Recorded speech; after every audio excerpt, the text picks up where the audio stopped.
It starts with a simple question that we all answer without thinking.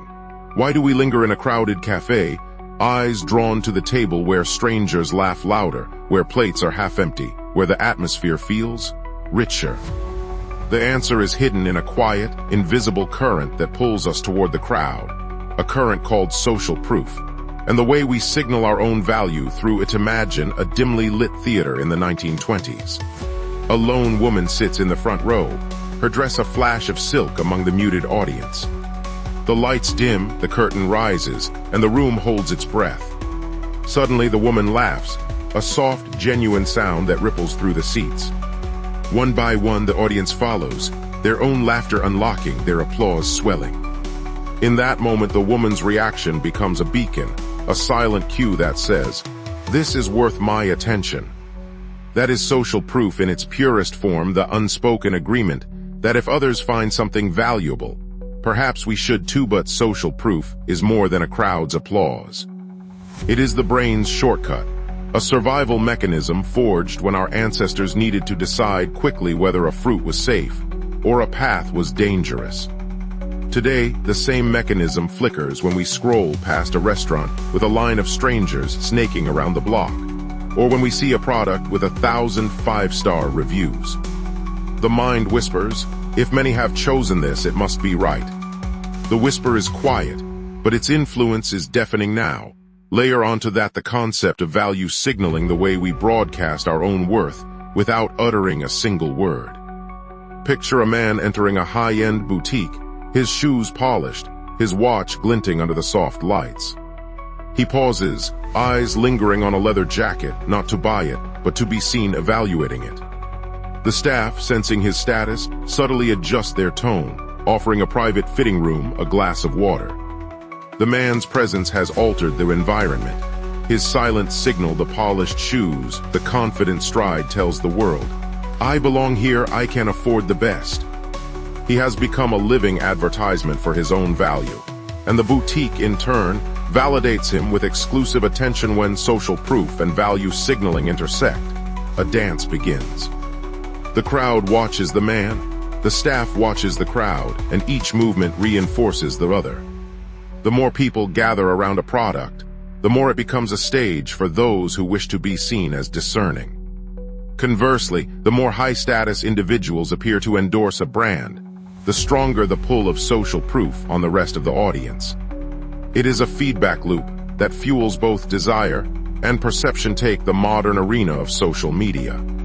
A single post, a simple image of a coffee cup on a marble countertop, garners a handful of likes. Then a well-known influencer shares the same image, adding a caption about the perfect start to a productive day. Instantly the post explodes. The likes multiply, the comments flood, and the brand behind the coffee experiences a surge in sales. The influencers signal their curated lifestyle, their perceived taste tells followers, "I value this product, and by extension you should too." The followers, seeing the swelling approval of others, feel a compulsion to align, to be part of the growing chorus. The algorithm, hungry for engagement, amplifies the signal, and the cycle spins faster. But why does this feel unsettling, almost manipulative? Because the mechanisms are invisible. We think we are making independent choices, yet our brains are wired to look outward for validation. The subtle cues: a full table at a restaurant, a line outside a store, a celebrity's endorsement become the scaffolding upon which we build our decisions. The more we understand the architecture, the more we can see how easily it can be reshaped. Consider a small-town bakery that decides to place a single, elegant vase of fresh flowers on the counter. The vase is not for the customers, it is for the eyes of the passerby. A few weeks later, a local news segment features the bakery, noting its charming ambience and the attention to detail evident in the floral arrangement. Suddenly, the bakery sees a line form each morning, not because the pastries changed, but because the perception of quality has been signaled and validated by the community. The flowers were a silent invitation, the news segment the social proof, and together they rewrote the bakery's story. The power lies in the interplay between what we see and what we believe others see. When we observe a crowd, We infer safety, relevance, and desirability. When we observe someone we admire, we infer a benchmark for our own aspirations.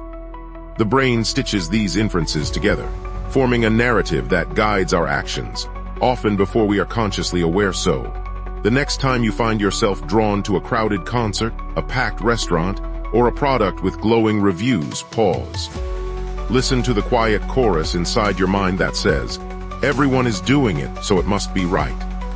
Then look deeper: who is signaling their value, and why does their signal matter to you? Are you following a genuine preference, or are you stepping onto a stage set by invisible hands? In the end, social proof and value signaling are not merely tools of marketers or influencers. They are mirrors reflecting our innate desire to belong, to be seen, and to be validated. They remind us that beneath the calm surface of our choices lies a torrent of subtle cues, each whispering, "Choose what the world chooses, and you will be chosen in return." And perhaps the most unsettling truth is that we are both the audience and the performer, constantly casting and receiving signals in a dance that never truly ends. The question remains: will you become the silent observer, or will you step into the spotlight, letting your own signal shape the crowd?